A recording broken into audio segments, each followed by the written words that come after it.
Greetings, Glitter Gang. Happy Thursday. It's 9 o'clock on Thursday, April 29th. You're here for Kathryn Scraps Live. I'm Kathryn, and we're going to be crafting live.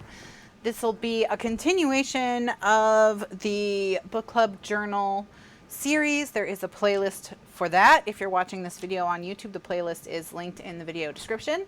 So you can check out the other videos in that playlist. And that is our National Scrapbook Day 2021 project. So far what we've done is I did all my announcements for National Scrapbook Day this afternoon. I will repeat those this evening for those of you who were not here this afternoon. We also did the planning and prep and proof of concept for our National Scrapbook Day project. So tonight we're gonna start working on building out the album base. And get as much of that done as we can so that hopefully on Sunday we're just doing decorating. Worst case scenario, little bit of construction, lot of bit of decorating on Sunday. So yeah. So let me blast through the announcements, okay? First things first, National Scrapbook Day is this weekend. It's Saturday. Lots of people are doing shows. Lots of people are doing sales. We are doing a show. We are doing a sale. However, we are not doing them on Saturday. We're doing them on Sunday. So my National Scrapbook Day celebration will be on Sunday at 2 p.m. Eastern USA time, which was 7 hours ago. So whatever time it is where you are now, 7 hours ago is when the Sunday show will start. Thank you, Joyce. Thank you. I'm really happy with this particular manicure. I don't know how I'm going to top it. I don't know what I'm going to do next. I was fretting over that this evening, actually, after dinner. I was like, what am I going to do next? So I don't know if anyone sees any crazy nails. Let me know. I mean, I'll do my best. Okay, so I'm going to do giveaways. There will be giveaways for National Scrapbook Day. So there is a giveaway sign up on Facebook right now. Go to facebook.com/Kathryn Scraps, and it's like 2 posts ago. So it's not the first post, but it's the second post, depending on when you're watching this. If you're watching this before National Scrapbook Day, that's where it'll be. If you're watching this at some point in the future, who knows where it is. But, you know, you've got to sign up before noon on Sunday, noon Eastern time on Sunday. So anyone who signs up after noon Eastern time on Sunday will not be eligible to win. You can get a second entry for sharing the post from my Facebook page to your Facebook page. So one entry for leaving a comment, follow the instructions. One entry for sharing the post, follow the instructions. Facebook.com/Kathryn Scraps is where you go to do that. Okay, so sign up for prizes by noon on Sunday. Classes at 2 on Sunday. We're going to do 50% off digital for our sale. And we'll either, oh my goodness, we'll either do a coupon or we will do that you just have to like separate your carts, where you put your digital stuff in one cart and your physical stuff in another cart, or we'll go in and change all the physical products or all the digital products prices so that the price is the sale price. I don't know what we're going to do. I would prefer to do the digital price as the sale price, because even though it's more work for me, it's less confusing for the user. So hopefully that's what we'll do, but we'll see. We'll see. So so that's what we're going to do. 50% off digital. What else? The paper that I chose for this project is gorgeous. You need to check it out ASAP. It is linked in the video description below, or if you're watching this in the archives, in the folder where you're watching this is a text file that has links to all the paper, so you can go check it out. It's an Etsy paper. For Scrappy Bowl, you filled out an order and never sent it in. Well, now's your second chance, Donna. It's your second chance. Okay, so the paper is by an Etsy artist named Tanya Cart, Kart, and I'm using her Bookaholic paper collection and her My Bookworm Life paper collection and the clip arts that go with those paper collections, and I've linked all 4 of those things in the video description. But this afternoon, the people who were in chat were able to benefit from everything being on sale, but it said the sale was going to end in 6 hours. But when that sale ended, she did a 24-hour sale. So, right, that immediately started another 24-hour sale. So, you can still get the sale price. So what that means is instead of those 4 things being $40, those 4 things are $13. So $13 for both paper collections and both sets of clip arts. And the paper is beautiful. It's totally different, totally fresh, totally cool. Wonderful art. She hand paints everything, and then I guess scans it, and that's how she turns it into the paper. It is seamless designs, so we'll be able to manipulate the images and make some different pattern papers of different sizes and things like that. Fran bought them all. Fran bought them all. She's out. It's so funny. Fran's in the chat saying that warning, if you go to her page, you might want to buy more of her stuff. I bought 20 kits. She bought 20 kits. I know. I want to, I'm buying all the witchy stuff. I want to buy all the witchy Halloweeny stuff and maybe do a really cool witchy Halloweeny album. I'll just start it in July or something, and then it'll be done in time for Halloween. But she has lots of really cool, like, witchy magic type paper, so we can do that. Okay, so that's all the National Scrapbook Day stuff. I'm not going to show the paper again because I showed it this afternoon. It's already in the playlist. It's already in the archives. You can check it out in whichever place you have access. I'm going to have to move this kitty because she is like, she's in for the night. Yeah, she's not going anywhere. Oh, she has lots of really cute Christmas stuff too. Winter and Christmas, she does a lot of really cute stuff with. Ellen, I liked a lot of her Christmas kits and her winter kits, and I have no use for winter kits because I live in Florida, but I still thought they were beautiful. I thought you did a beautiful job. Tonight is also book club. We will be discussing The Storied Life of A.J. Fikry by Gabrielle Zevin. I have the study guides. Candy says she bought one of the Halloweens, 2 of the Christmases, and the wedding. Yeah, the wedding one was really pretty too. All of her stuff was really pretty. This project is not going to use a lot of pattern paper. It's not. You are correct. This project really, I think, will use ultimately just a few sheets. So it is what it is. So, you know, all right.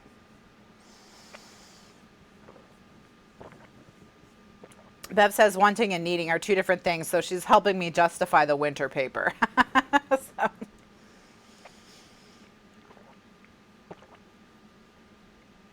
All right, kitty. I hate to do this, but look at this pile of your fur you made on my desk.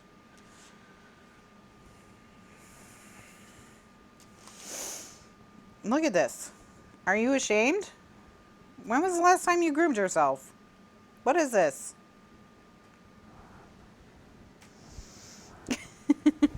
All right, come on.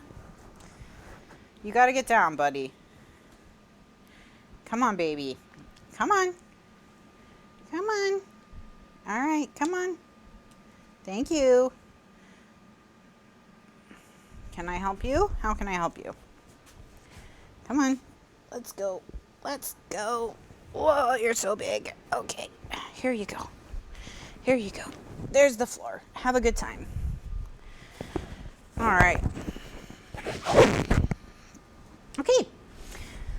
We'll see. She's not ashamed. She says, I've never seen that before. She's like, I don't know. That's not my fur. That's not my fur. All right. So, what we need to figure out is how, we have a couple things. One, we got to figure out how we're going to protect our tag tops. I have an idea for that, which is to extend the back of this by, like, say, 1.5 inches, maybe.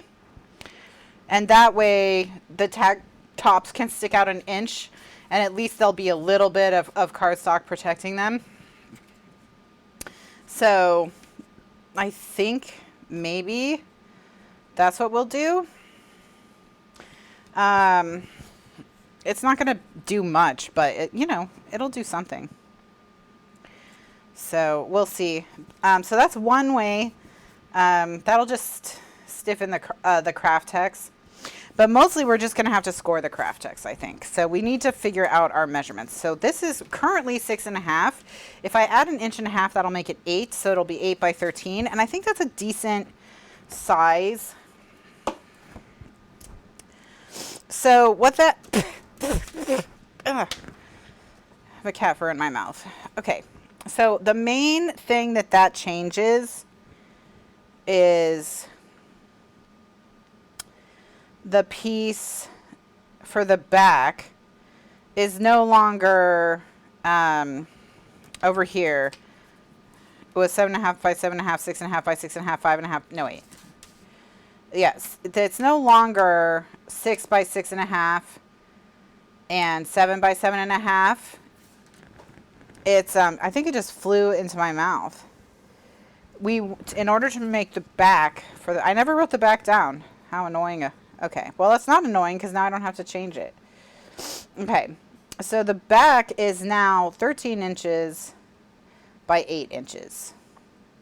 And we make that with one 6-inch by 8-inch piece and one 7-inch by 8-inch piece. Oh, I wrote the back measurements on the back. That was really smart of me. There, so, well, anyway, now they're all together. The front is 15. So the front is 15 and the back is 13. Okay, because the front loses 2 inches on the sides. All right, so 13 by 8, and we need 3 of these. So I need 3 6 by 8 inch and 3 7 by 8 inch pieces. And I'm going to make it out of my pumpkin colored cardstock here. So what's really kind of irritating is I can get 2 of these out of one sheet, but then these 2 each have to come out of their own sheet. So it's going to take 6 sheets of paper to cut all of these. But hopefully the scraps maybe we can use to cut some of these other smaller pieces, because yikes. Yikes, yikes, yikes. Yikes. That's a lot of cardstock. All right. So 2 6 by 8 inch pieces.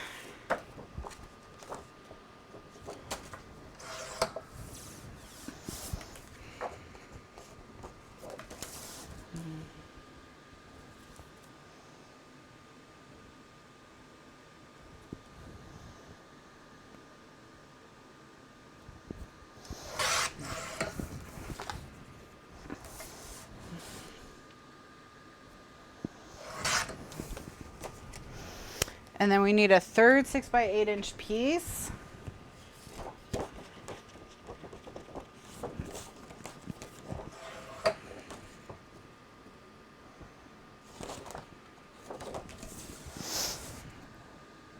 And then we need 3 7 by 8 inch pieces.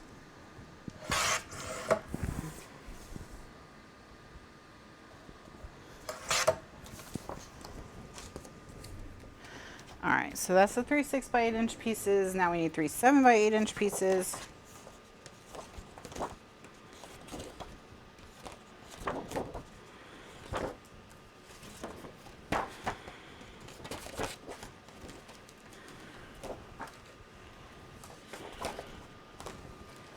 Okay.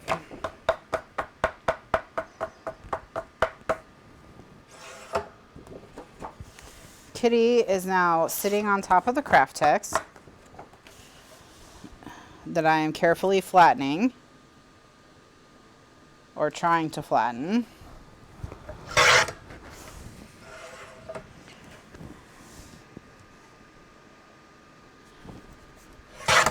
So she's definitely adding her flair to the project. Okay. So now what I want to do is, well, and you know, it's cool to just be supporting like an independent artist, you know, that's fun. All right, so what I'm going to do is I'm going to use my drafting tape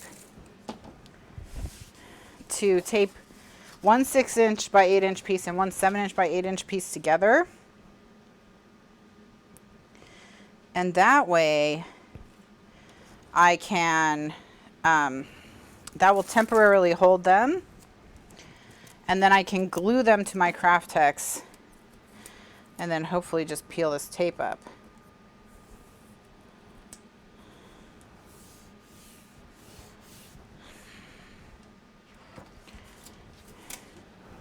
So, and what I'm going to do is I'm not going to trim this tape. I'm just going to fold it back on itself so that I won't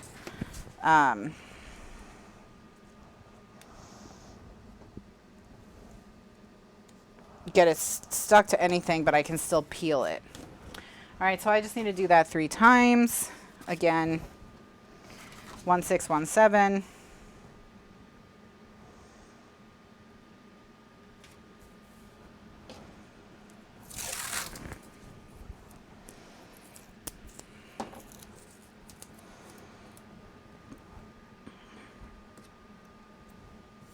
So make sure you get your paper if you want it tonight, and make sure you sign up for prizes if you want it tonight. And then tomorrow we will get the voting up for the next book club book, and Sunday I'll see you all for party time.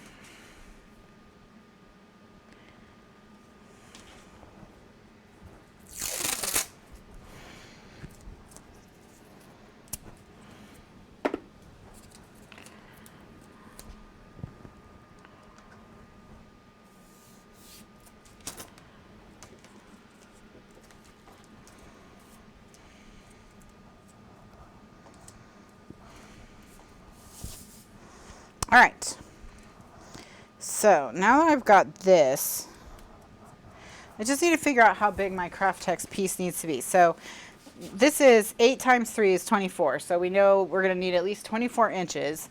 This is 13 inches across, so we're going to need it to be about 14.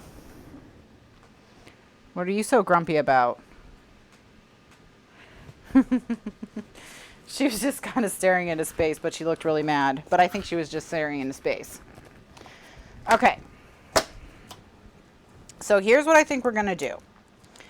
We're going to have this piece, okay?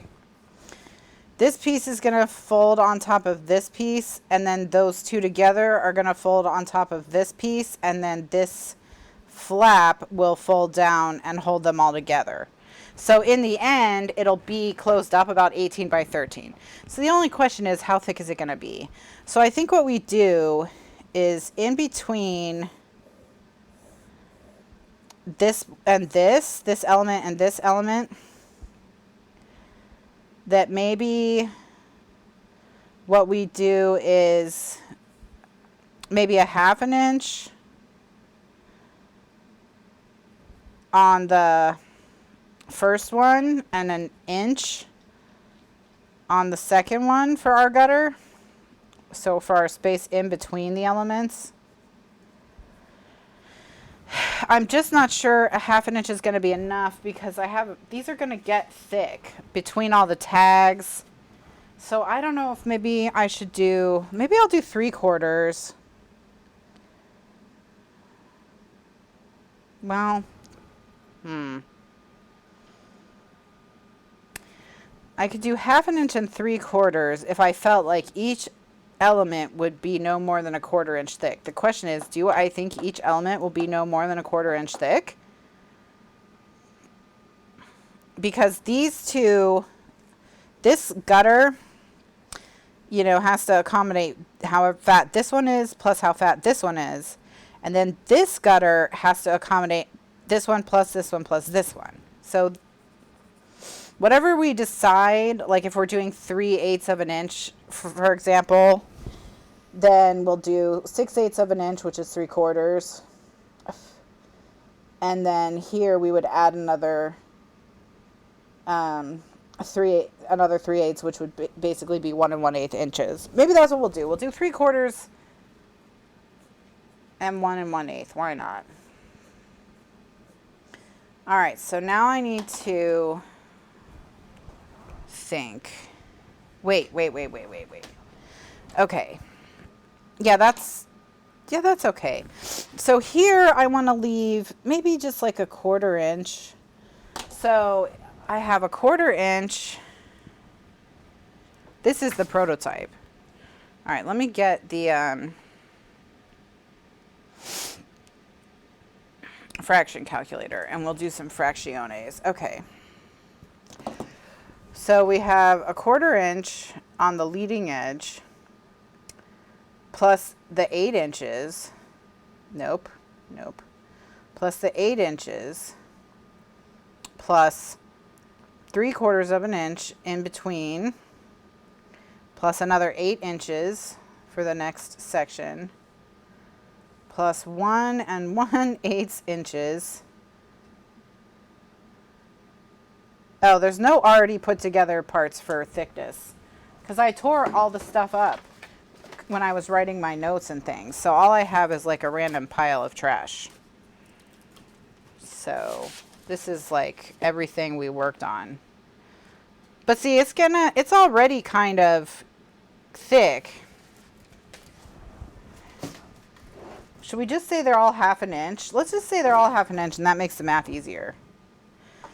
All right, so we'll give it a 1/2 inch edge to lead in. So meaning we'll put this like a 1/2 inch away. Oh no, we can't do that because then this piece would have to have a 1/2 inch. Okay, never mind. So it's 24 inches for these 3 elements. Plus we're gonna do an inch here and then it's 1.5 inches here. So that's 2.5 inches. And then what do we want for our flap? Right now we're at 26.5 inches. I can just make it 30 inches all together. And then that'll work. So now I have to go cut 30 inches of craft text. Which Kitty is sleeping on the craft text. Man, she must feel like she's getting picked on. Or either that or she knows what craft text is. And she's just trying to torture me.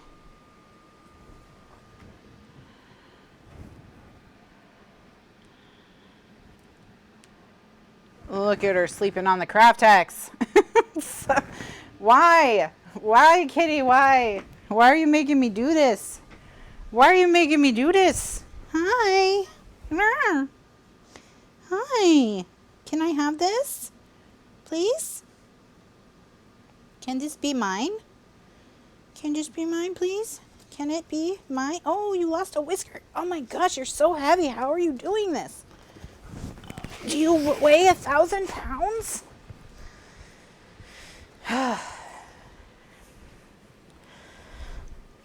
I'm just let me have it. Just let me have it. Just let me have it. No, let me have it. No, stop it. Give it to me. Kitty. Kitty, why? Kitty.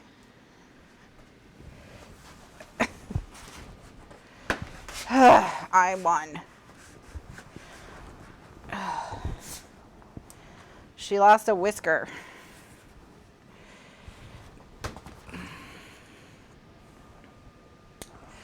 Okay. Now. And now I have to try and figure out how to do this. So basically what I'm going to do is I have an 18-inch ruler and I am going to make a pencil line, and then I'm going to move. Kitty is trying to cancel tonight's class. I'm going to make a pencil line at 18 inches. You should pencil lightly with craft text because it's you can't erase craft text very easily. I'm just going to hope that whatever I pencil is covered up by pattern paper. All right, so that's 36 inches, which is much more than I need. But that's what I'm going to cut. And then Kitty can have her craft text back. Okay, I'm bringing it back. I'm bringing it back. Here. Here you go, Your Majesty. There you go.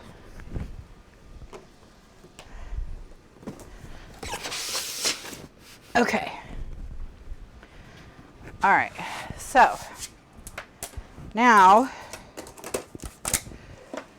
she won't want it. It's true. Okay. So this is roughly 36 inches. I ultimately want it to be 30 by like 13 and a half. So the first thing that I'm going to do is fold it into fourths. And I'm not going to like super crease it.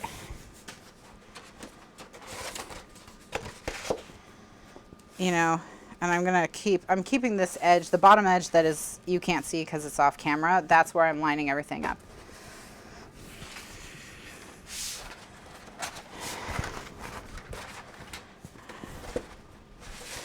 So I want to keep this edge all straight. Okay. So now what I'm going to do is I'm going to put this straight edge at 10 inches. And then I'm going to cut it to like 14 inches. So again, more than I need. Okay, and then I'm going to really lean on this.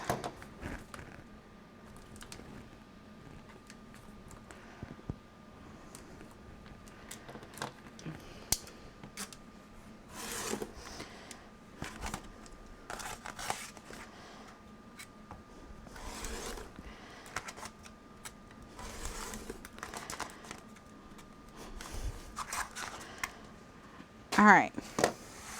So that gives me a really clean edge here, and then I can rotate that really clean edge back over to the 10-inch side. And now I can cut it to, 13 and a half.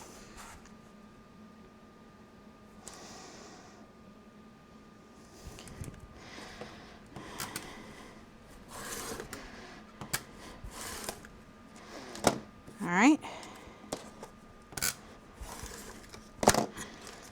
Okay, 13 and a half.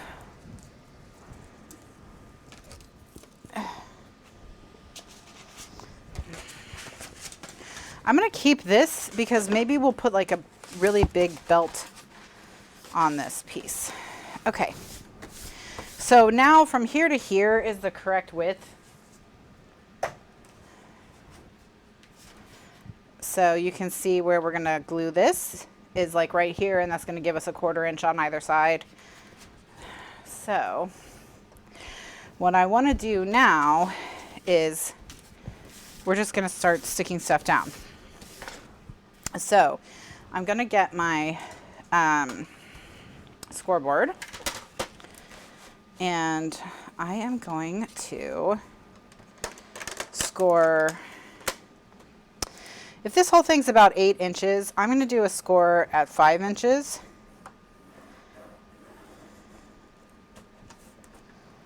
And that score is going to be for like the top, the flap.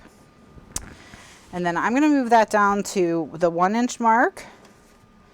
And I'm going to score at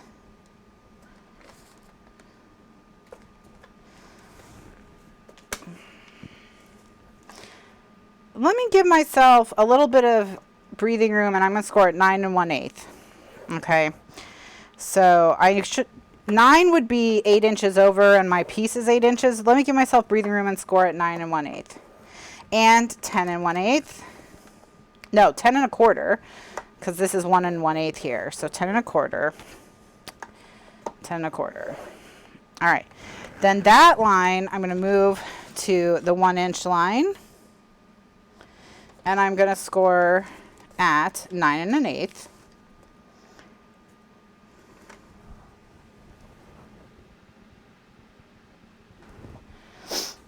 Again, just giving myself that extra 8 inch of breathing room. Oops.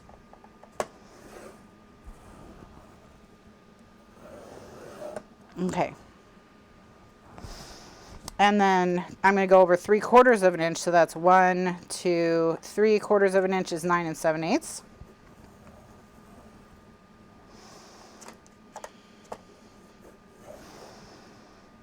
I'm going to put that line at 1 inch. Okay. And then I'm going to make a mark with a pencil at 9 1/8. And that's where we cut. That's where we cut.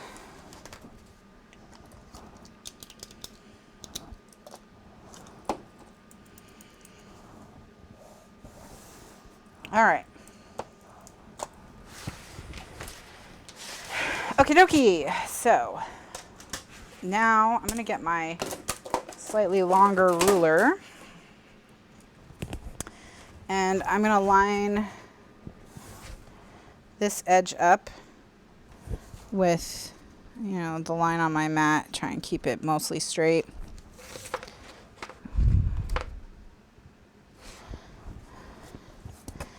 And then I'm gonna cut off this excess.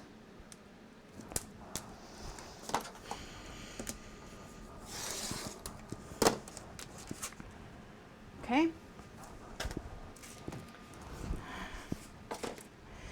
And then all we have to do over here is we just want to straighten this edge. Just straighten it. All right. So what I'm going to do is I'm going to line the score line up with a line on my mat. And then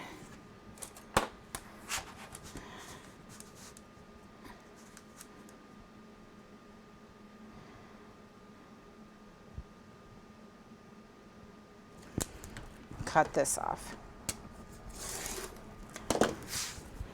All right, so now we have our piece. Okay, Gretchen says if she did her math right, it's 32 inches. So let's see. All right, so right here, it's 18. So I'll make like a little tick mark. 18 plus see, 7 1/4. It looks like, no, 18 plus 13 1/4. 18 plus 13 1/4 is what I have. Oh wow, that math is too hard for me.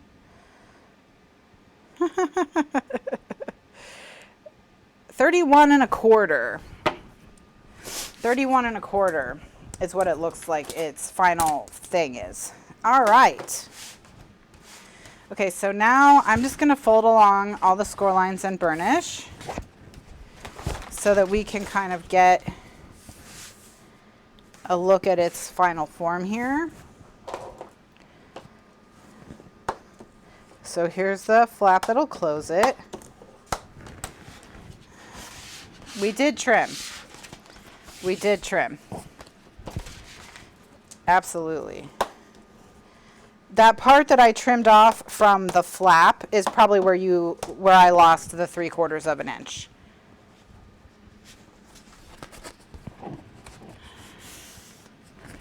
When I cleaned up that raggedy edge at the top.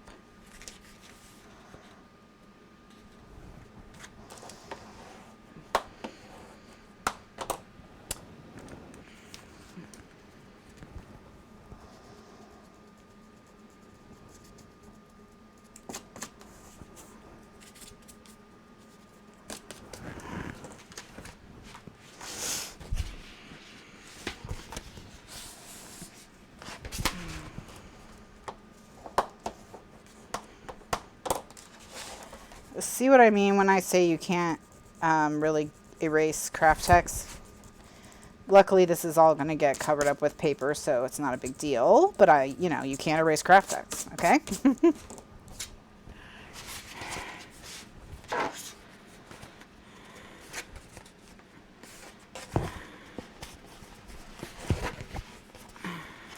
Now, Kathryn, what do I use if I don't have craft text? Okay, you can use fabric, leather, you can use Tyvek. Just want something nice and sturdy. All right, 1, 2. Oh, okay, 2 problems. I need to make this needs to be like 1/8 bigger than this, which needs to be 1/8 inch bigger than this, because otherwise their edges bump into the seams and they won't close. So see how they do this. That's something I didn't account for. So I'm gonna move my score lines is what I'm gonna do. So, okay, so, oh, this piece is too big. How is it 8 7/8 when it should be 8 1/8? Well, that's a huge part of my problem. All right, that's cool. That's cool. I'm going to go cut this in my paper trimmer really quickly. I'm going to put this at 8 1/8 and see if that solves my problem.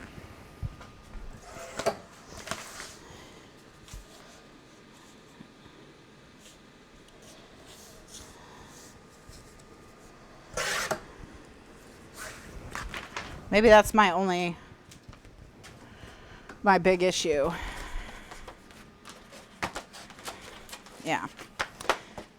It went together pretty okay because it is craft text. It has wiggle room. I just need to make a score in the flap. So I'm just going to put that at 6 inches, and I'm going to score at 1 1/4 inches, 7 1/4 inches. Okay. Because the flap needs a little score in it.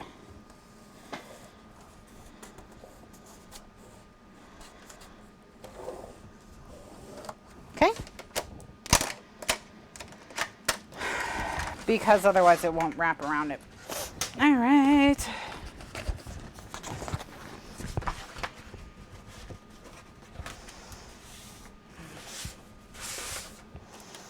And there's still plenty of flap.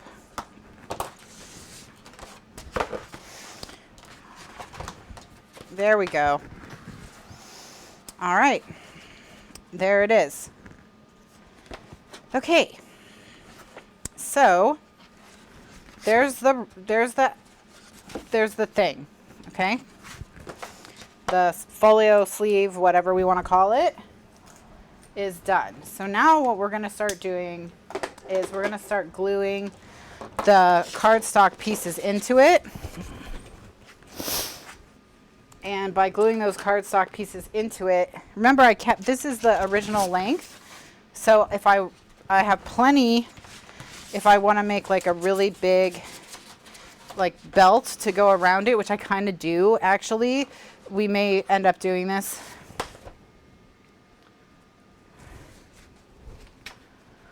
Okay. All right.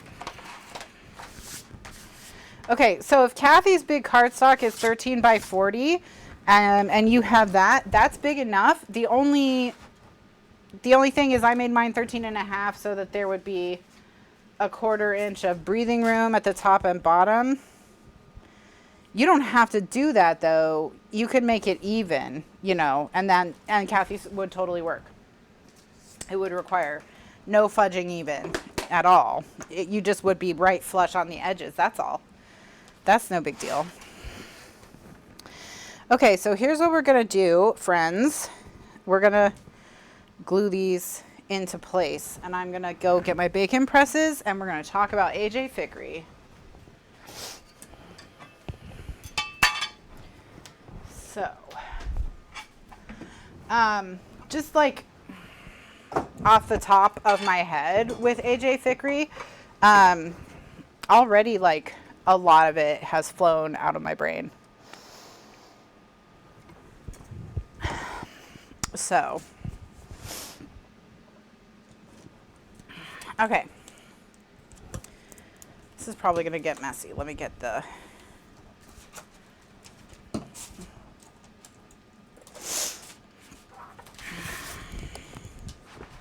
So who read The Storied Life of AJ Fickery? I know some people this afternoon said they weren't able to get it done, get it finished.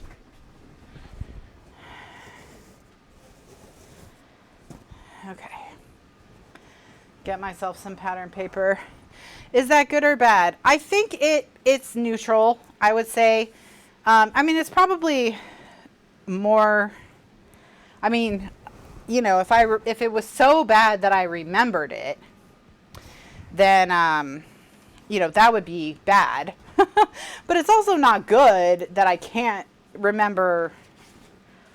I mean, it's not that I don't remember anything about it, but like there were some questions like about Twilight or whatever in the study guide, and we'll get to those, that I thought, was that really such a big deal? Like, I know it was kind of like AJ deciding he was going to not be such a book snob and like rejoin the world maybe or something. So maybe it was a big deal, but because he watched not Vampire Diaries or Twilight, but the dirty one, True Blood, yeah.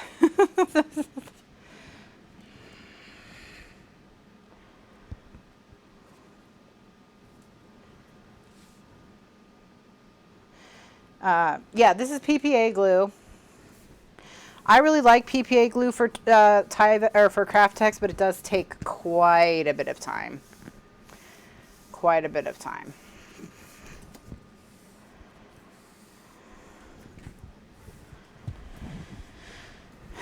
Okay. So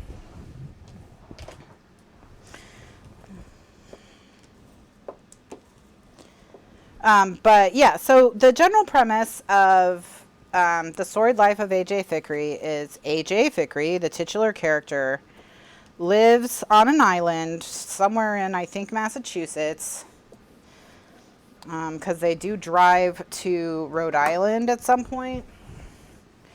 So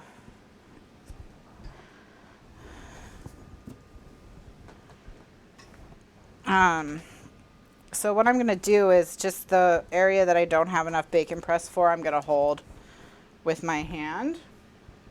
And then with my other hand, I'm going to get my Kindle with the study guide. His wife has died. And it sounds like he was kind of a crotchety old man personality type even before his wife died. And yeah, was it a made-up island? Because it wasn't a real island, right? Or was it a real island? I mean, I'll admit to not being up on my islands off Massachusetts, other than Martha's Vineyard and Nantucket, the two that everyone knows. Amelia, something, I don't know. It didn't seem like a real place.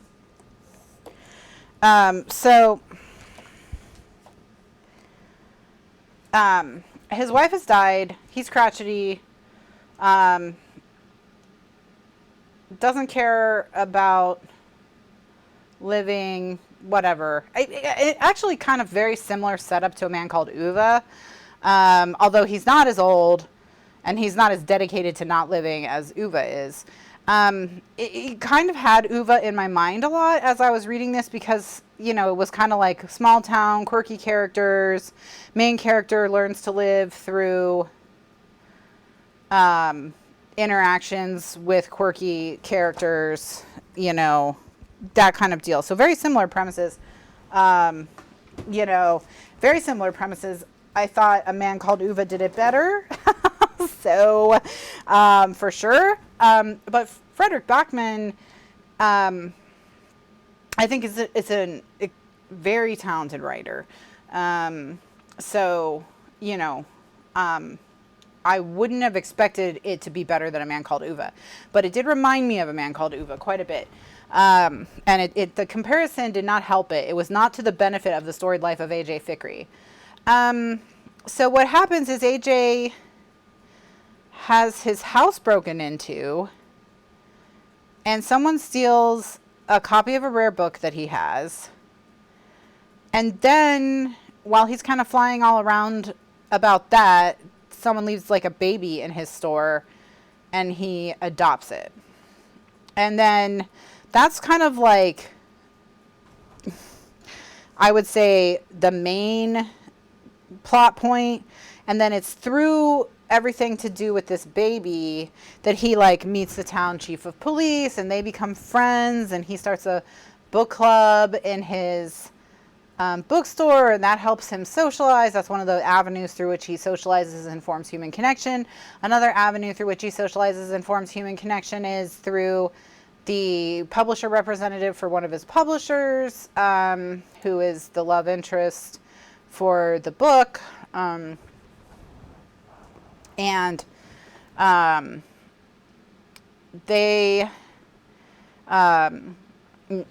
He forms a meaningful relationship with her, and that does help draw him out over time. And his other meaningful relationship is his sister-in-law and her husband. Her husband's a writer.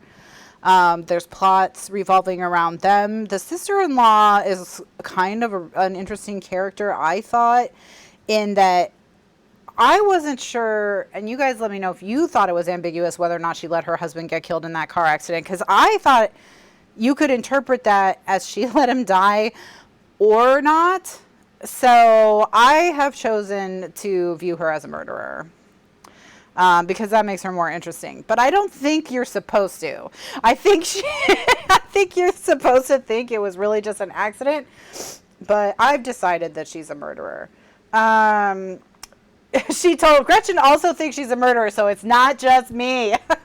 It's not just me. How many people thought she murdered that guy? Well, not necessarily murdered, but let die when maybe she didn't have to let him die. Well, I guess we'll find out if Gretchen and I are the only dark-hearted, dark-minded people in the chat. So, while you all are deciding whether or not you think she let her husband die on purpose, or because she was traumatized and in shock, let's talk about some of these questions. At the beginning of the story, Amelia, maybe that's why I thought it was Amelia Island. Yeah, I totally saw how she looked at his death as a release. The question is, could she have prevented it and not? And I think that's deliberately left ambiguous by the author. I think the author wrote that scene the way they wrote the scene so that you could interpret it either way if you wanted to. Okay, at the beginning of the story, Amelia says she's considering quitting online dating. How would you compare the act of buying books online to the act of dating online? This is a stupid question. Is it relevant to the story that Amelia meets her eventual husband in a very analog location, such as a bookstore? How does buying a book online compare to the author wants to know how many people are dark-hearted? That must be what it is. So, yeah, so the question is, how similar to online dating is online book shopping? And is it important that Amelia meets her eventual husband in a very analog location, such as a bookstore? So the whole thing with Amelia is that she's kind of backwards with technology, or not so much that she's backwards with technology, because she does know how to use it. But she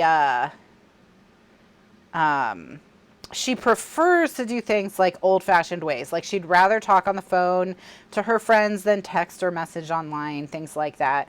So she does prefer not to do things online. That's established as her character. The first guy that she's dating, she met online. That doesn't work out. And the person that she does end up having a relationship work out with, she meets in the real world, in an analog location, in the meat space. I don't think it especially matters to her character development either way, if she had met someone online or not. She seemed mostly to exist to further AJ's journey than to be a person in and of herself, in my opinion. Like, she was a character, but I didn't feel like she was like significantly more developed or more integral to the plot than, say, the police chief. Like, you could have cut Amelia, and he could have just not had a romance, and he could have still had his same journey. You know what I mean? So I didn't think she was necessary to the plot at all. Which is not to say that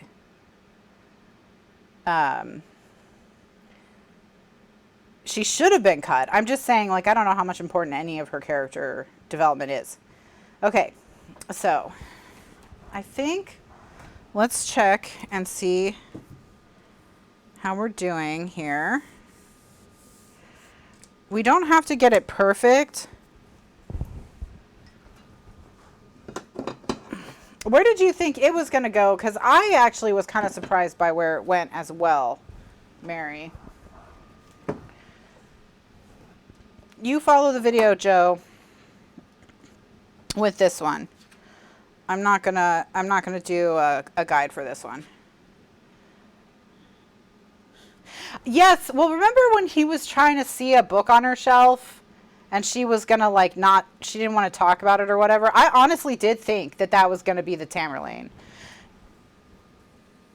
Like, so you're not the only one who thought that, if you thought that.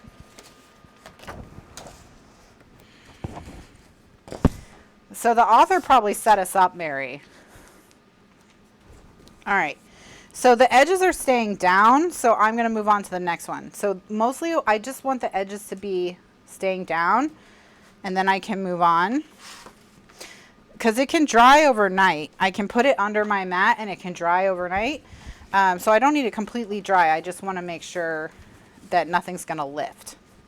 And again, this is the Perfect Paper Adhesive Matte from US Art Quest.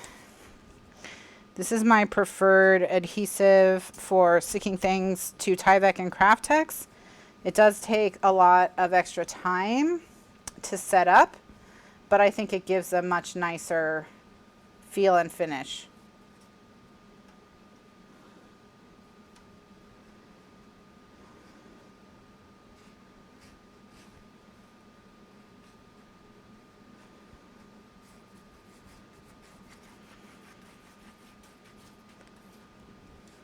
You read another book recently with a theft of a Tamerlane? It's funny because I read a book recently with a theft of a Moby Dick with white end papers. And that's one of the rarest books. You know, and I was like, really? That's the book that should have been stolen because of the whole, like, message of the island and the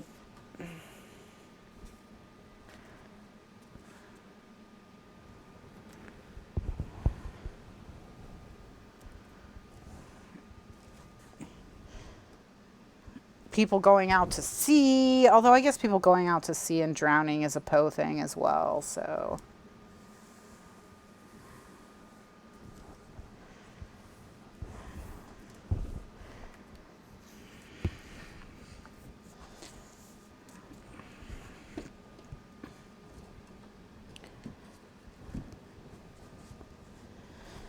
All right, so let's get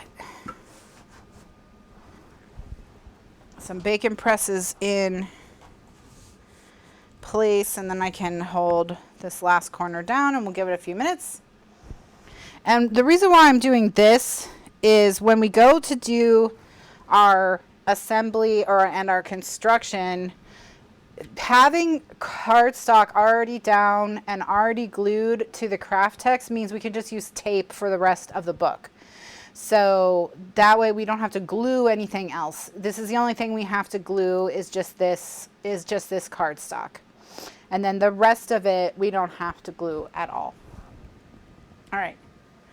So consider the setting. Why do you think the author chooses to set the book on an island? How does the island setting reflect AJ's character? I mean, that is like kind of spelled out in the book when they talk about the bookstores, when they talk about the bookstore's name and the John Donne. Is it John Donne that "No man is an island" comes from? I think so. And the John Donne quote and how his wife kind of flipped it. Obviously, AJ's very isolated and he doesn't mind living on an island. That's how isolated he is. But even though he lives on an island, he comes to find a community and he makes friends and, you know, etc. Perhaps oddly, vampires are a recurring motif in the story. For example, when AJ's wife throws the vampire prom and when AJ watches True Blood to court Amelia. What do you make of the references to vampires? I just thought vampires were trendy. I didn't think there was any special significance to the vampires. Like, I don't think the author was trying to say anything, because AJ's whole thing was he didn't like stuff that was trendy. And so I just thought that that was a way to show that he was embracing something he used to think was stupid. I did like the whole thing, just as an aside, the whole thing with Infinite Jest, where he like pretended to hate Infinite Jest just on principle or something, but then he never actually read it, so he doesn't even know if he likes it or not. That I thought was really funny. Also, the interpretation that the reason everyone likes Infinite Jest is because it takes so long to read it that you're not going to like get to the end and want to think you wasted your time, so people just like convince themselves that they liked it. I was like, maybe that explains Ulysses.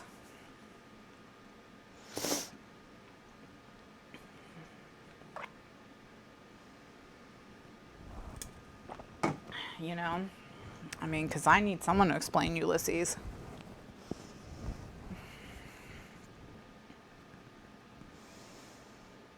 And Moby Dick. Google, have there been any thefts of Tamerlane?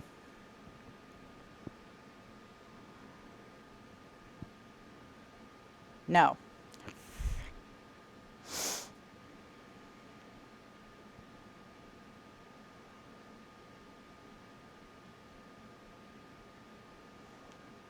Doesn't look like it. So maybe people just like want to write about the theft of a book and they like Google rare books and that is on all the rare book lists. And so that's where it comes from, being in the plot a lot. By the way, speaking of art theft, if you haven't watched the Netflix thing about the Gardner Museum heist, you should totally watch it. It's very interesting. It's one of the most it's a very interesting art theft just in general. But if you like heists, reading about heists and unsolved mysteries and stuff like that, you should check it out. I've been to the Isabella Gardner Museum post the heist and seen the empty frames, and it's kind of wild. It's wild to be in the museum and see all those empty frames hanging on the walls. And then they have a little sign next to each empty frame explaining why there are empty frames hanging on the walls and what used to hang in that frame, in that place. So if you ever go to the Isabella Gardner Museum, then it literally does look like that with just empty frames on the walls. It's nuts.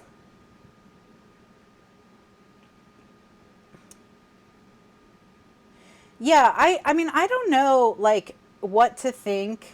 I think it's called This Is a Robbery, I think is what it's called. Is it called This Is a Robbery? I think that's what it's called.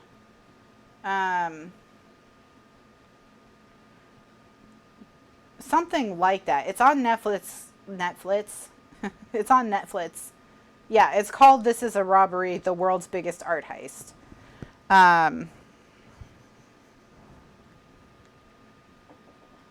Okay. All right, so I think we can move on because this doesn't seem to want to lift. I think we're okay on all our little edges here.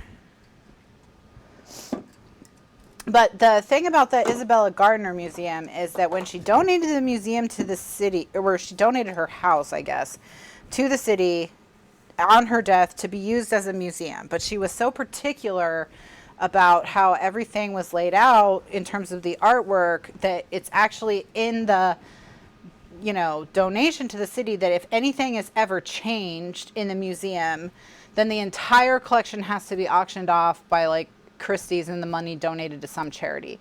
So the only way the city would be able to keep the museum is if they never made any changes to the collection. So the way they interpreted that is when all of the art was stolen, they just put the frames back on the walls exactly where they were, and they haven't filled the frames with anything else. So it's just, you see the wallpaper through the frame. You see the wall, it's like literally an empty frame hanging on the wall. You see the wallpaper through it.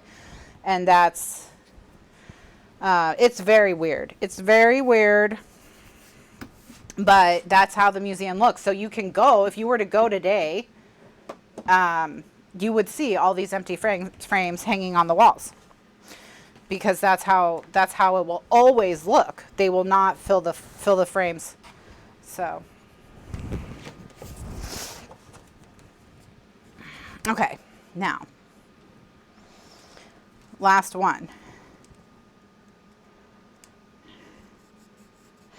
And some of the paintings that were stolen were, for example, Rembrandt only painted, that we know of, one seascape. It was hanging in the museum. They stole that. So the only painting of the sea that Rembrandt ever did is gone. And who knows where these paintings are, because they have never, ever, ever surfaced. And that's kind of one of the things that's so weird about the, what's so weird about the heist is that the paintings are so famous and they are so rare and they are so well known that there's no place they can be sold. So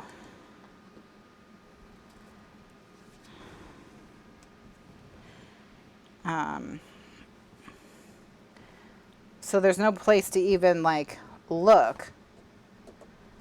The other thing I thought was interesting is that there's no like, the FBI doesn't have any kind of like art theft department. Most art theft is investigated by insurance companies, people working for insurance companies. That's who investigates these art thefts, which I thought was interesting. There's no, yeah, I think that's one of the main theories is that you don't believe that the FBI doesn't investigate them. The FBI is probably investigating a ton of things they lie about all the time. Yeah. Well, the IRS has to have an art valuation group because they count for your wealth. But usually, yeah, just don't believe anything the FBI says. You'll be fine. You'll be fine. Then on the like truthiness scale, it's probably FBI, CIA, and then way down here the NSA. All right. So you know, one of the ideas was that they had buyers lined up for all of the paintings ahead of time. And yeah, it's like they're all in, they all had a buyer ahead of time. So they made a, like they somehow put out that they were going to rob this museum. What did everyone want? And they had like, you know, this is going to go to this billionaire. This is going to go to this sheikh. This is going to go to this, you know, whatever.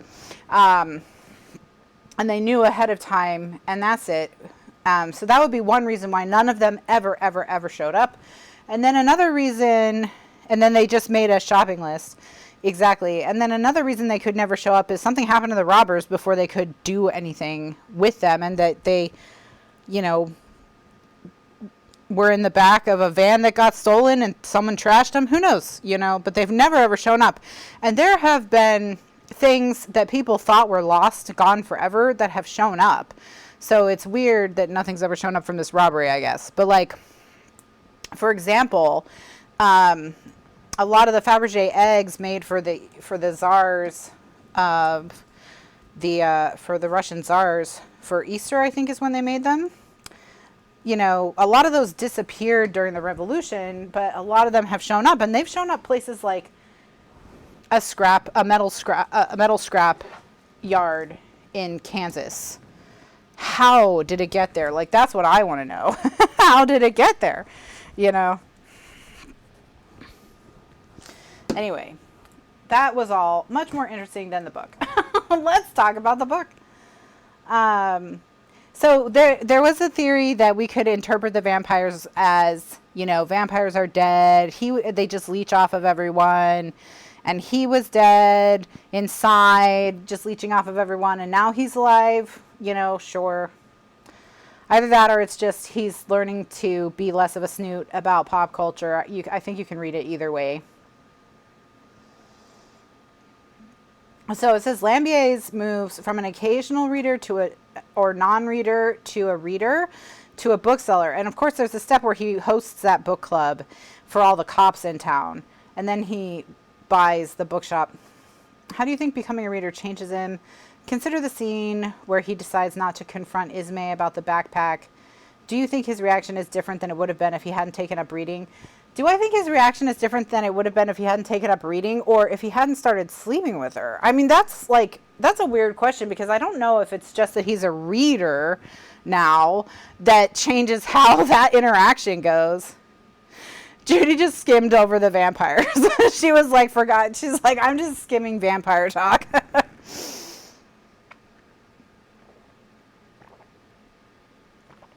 Yeah, I don't know if we can like put his motivation completely on how he's changed now that he reads. That's a really, this is remember the last book that we read the discussion questions, and we were like, they read a different book than we did, and then we found out that the discussion questions came from the publisher. I have a feeling we're going to get to the end of these discussion questions and find out they came from the publisher. And then it's going to like, yeah, I felt that whole relationship was really out of left field.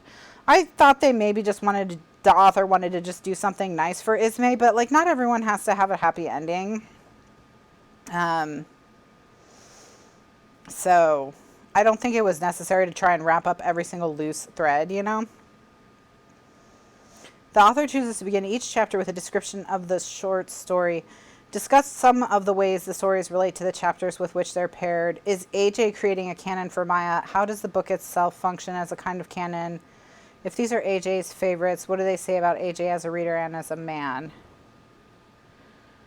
That was one of the more interesting things about the book. Obviously, he is creating a canon for Maya because he specifically says that he is. So that's not really something that I think is up to interpretation, because he explains why he's doing it. But I don't know that like those little paragraphs are enough to know exactly what it says about AJ as a reader and as a man, because you would have to be really familiar with those short stories, and I am in general not very familiar with short stories. So did you find Ismay's motivations for stealing Tamerlane to be forgivable? How do you think she should pay for her crime? Why do you think Lambier's lets her off? Well, I think Lambier's lets her off because he's sleeping with her. Just, I mean, I don't know that we need to look deeper for that motivation. I don't know that there's a way she can pay for her crime because she, you know, stole an almost priceless work of art and then it was destroyed while in her possession. So that is a loss that really can't be recouped. Even if she paid the money it would be worth at auction, the loss is greater than that, because she didn't burn up $600,000. You know what I mean? She destroyed a piece of art.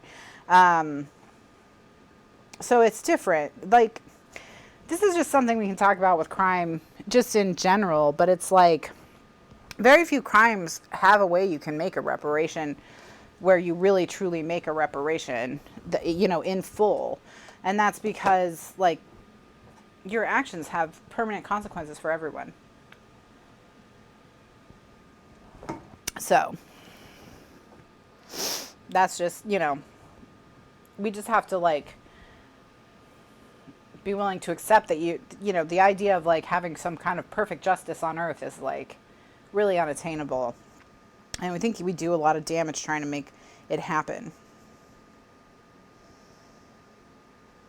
How do you think Daniel Parrish might have changed if he had lived? I don't think he would have changed. He had plenty of opportunities to not suck.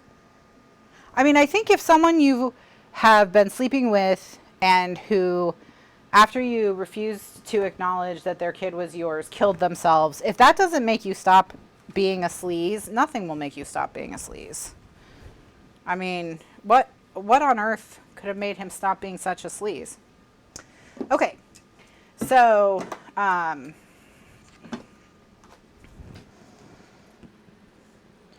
scene where he flirts with Maya, because there is a scene where he flirts with Maya. Once we got to the end of the book, that was really creepy. I mean, it was creepy when he did it already. But,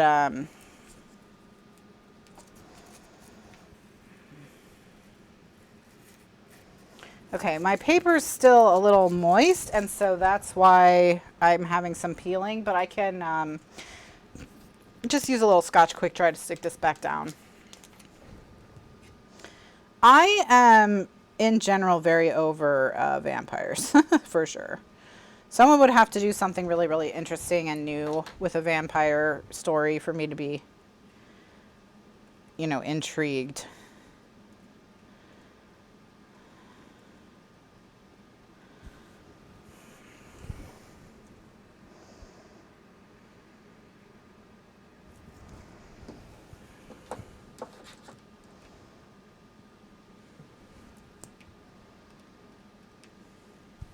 A vampire crafter.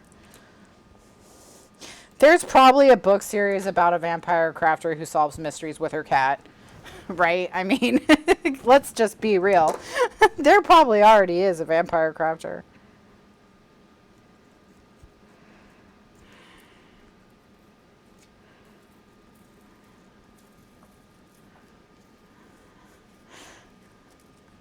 All right. Now remember, this is not going to show because this is just what we're going to attach everything to. If there isn't, we should write it. Ah, we'd be instant millionaires. That's what we'll do next year. Instead of having a book club, we'll have an author club, and we'll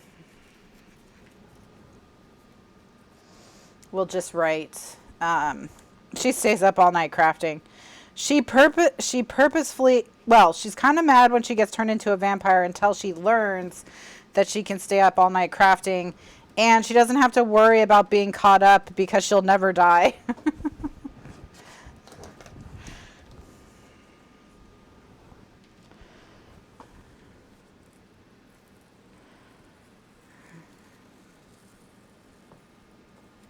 Well,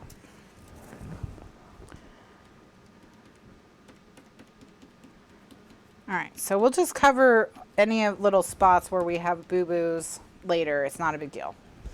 All right, so that is now done. So what we're going to do what we're gonna do is, oh my gosh, the ideas for vampire crafter novels are flying in the chat. We found our niche, everyone. We found our niche.